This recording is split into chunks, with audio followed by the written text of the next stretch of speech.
ان کے لیے یہ مقام دعا کیوں؟ کیا یہ محض ایک روایت ہے، ایک رسمی کلمات، یا اس میں کوئی راز چھپا ہے، کوئی خاص نسبت جو ہمیں اللہ سے روز یاد کرواتی ہے؟ ہم نبی کریم صلی اللہ علیہ وسلم سے بے پناہ محبت کرتے ہیں۔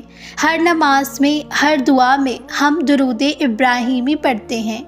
حضرت ابراہیم علیہ السلام کا نام کیوں آتا ہے؟ کیا وجہ ہے کہ اللہ نے ہمیں حکم دیا کہ ہم ہر روزانہ حضرت ابراہیم علیہ السلام پر درود بھیجیں؟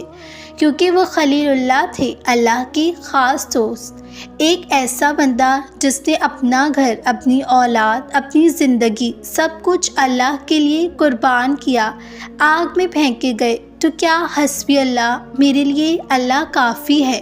بیٹے کو ذبح کرنے چلے، بیوی کو بیابان میں چھوڑا، قوم سے ٹکرا گئے، صرف ایک رشتہ بچایا، اللہ سے تعلق۔ اس لیے اللہ نے فرمایا میں تمہیں لوگوں کا امام بنا رہا ہوں۔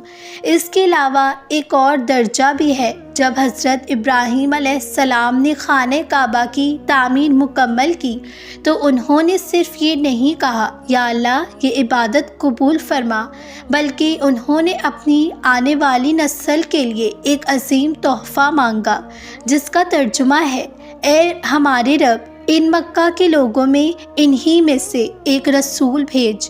وہ رسول کون تھے؟ محمد صلی اللہ علیہ وسلم، جنہوں نے دنیا کو ہدایت دی، دلوں کو پاک کیا اور امت کو جنت کا راستہ دکھایا۔ اب آپ سمجھیں، جب حضرت ابراہیم علیہ السلام نے ہمارے نبی صلی اللہ علیہ وسلم کے لیے دعا کی تو اللہ نے ہمیں سکھایا کہ ہم حضرت ابراہیم علیہ السلام کے لیے بھی دعا کرتے رہیں۔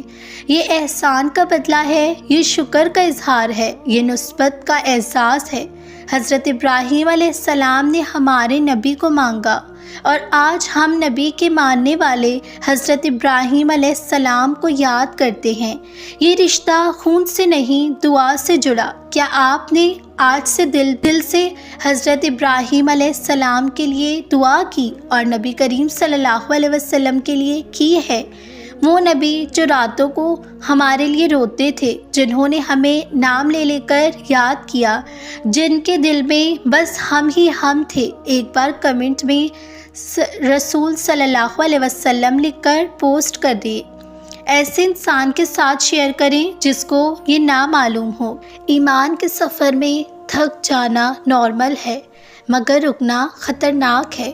کبھی کبھی دل میں ایک سوال آتا ہے، میں پہلے اتنی محنت سے عبادت کرتی تھی، اب دل تھک سا گیا ہے، عبادت کا شوق بھی کم ہو گیا ہے، کیا میرا ایمان کمزور ہو گیا ہے؟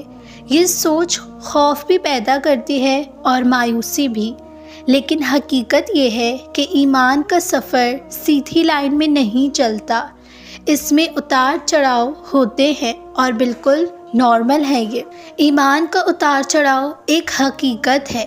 حضرت حنزہ رضی اللہ تعالیٰ عنہ نے ایک دن رسول اللہ صلی اللہ علیہ وسلم سے کہا، حنزلہ منافق ہو گیا ہے۔ آپ صلی اللہ علیہ وسلم نے پوچھا کیوں؟ انہوں نے کہا، جب ہم آپ کے پاس ہوتے ہیں تو ایمان کا حال کچھ اور ہوتا ہے، اور جب گھر جاتے ہیں تو دل کی کیفیت بدل سی جاتی ہے۔ آپ صلی اللہ علیہ وسلم نے فرمایا، ایمان کا یہ حال سب کے ساتھ ہوتا ہے۔ اگر تم ہمیشہ وہ کیفیت رکھو جو میرے پاس ہوتی ہے تو فرشتے تمہارے ساتھ ہاتھ ملاتے ہیں۔ یعنی ایمان میں کم و بیش ہونا انسان کی فطرت کا حصہ ہے۔ کیا آپ بھی ایمان کی کمی کا شکار ہیں؟ کیا آپ کو لگتا ہے کہ نماز تو پڑھتے ہیں مگر دل حاضر نہیں ہوتا؟ کیا آپ نے بھی سوچا ہے کہ پہلے میں اللہ سے جڑی ہوتی تھی، اب وہ بات نہیں رہی؟ اگر ہاں تو شاید یہ وہ لمحہ ہے جہاں اللہ نے آپ کے دل میں ہلکی سی روشنی جلائی ہے، بس آپ کو اس روشنی کی پیروی کرنی ہے۔ میرا نام علیزہ گل ہے، میں کوئی عالمہ نہیں ہوں، لیکن کافی سالوں سے قرآن سے جڑی ہوں۔ ان سالوں میں میں نے اپنے ایمان کو کمزور ہوتے بھی دیکھا ہے اور واپس سے خود کو مضبوط ایمان کی طرف بڑھتے ہوئے بھی دیکھا ہے۔ ناظرین، امید کرتی ہوں آپ کو آج کے ویڈیو کا عنوان اچھا لگا ہوگا۔